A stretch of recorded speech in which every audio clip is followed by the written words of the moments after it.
बार बरसाने और आसपास के गांव में अकाल पड़ गया और लोगों को खाने पीने की चीजों की दिक्कत होने लगी। चारों ओर त्राही त्राही सी मचने लगी।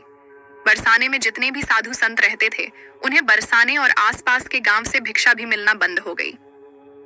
एक तेजस्वी संत जगन्नाथ जी राधा जी लाडली के भक्त थे। वो भी बरसाने में भिक्षा मांगते थे, लेकिन अकाल पड़ने के कारण उन्हें भी भिक्षा मिलना बंद हो गई। वो भी विवश होकर कुटिया में जितनी भी खाने की सामग्री थी, उससे ही राधा जी का भोग लगाते और खुद भोजन करते।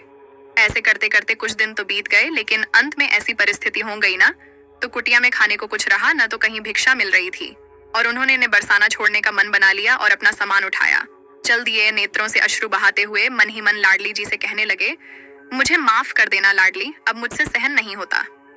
ये देख लाडली जी एक सुंदर ब्रजवाला के रूप में प्रकट हुई और संत जगन्नाथ जी से आकर बोली, कहाँ जा रहे हो बाबा? संत ने कहा, कहीं दूर जाकर रहूंगा बेटी, यहाँ तो भिक्षा का भी अकाल पड़ गया, लेकिन निपुता पेट तो मानता नहीं।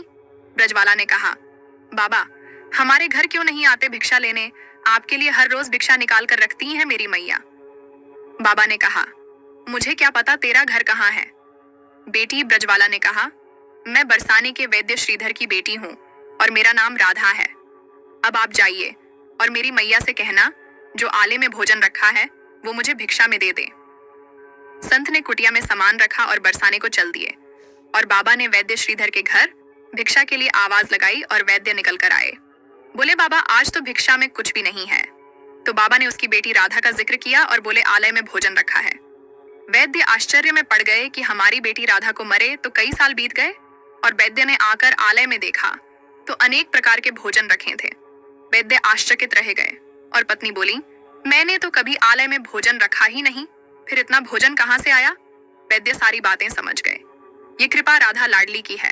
और वैद्य ने भोजन बाबा जी को दिया और बोले, बाबा जी आप रोज हमारे यहाँ से भिक्षा ले जाया करो। श्री जगन्नाथ बाबा को श्री लाडली किशोरी जी ने बरसाने से जाने नहीं दिया। ऐसी है हमारी श्री लाडली किशोरी जी, कभी भी किसी भक्त को दुख में देख नहीं सकती, अपनी कृपा हर वक्त करती रहती है।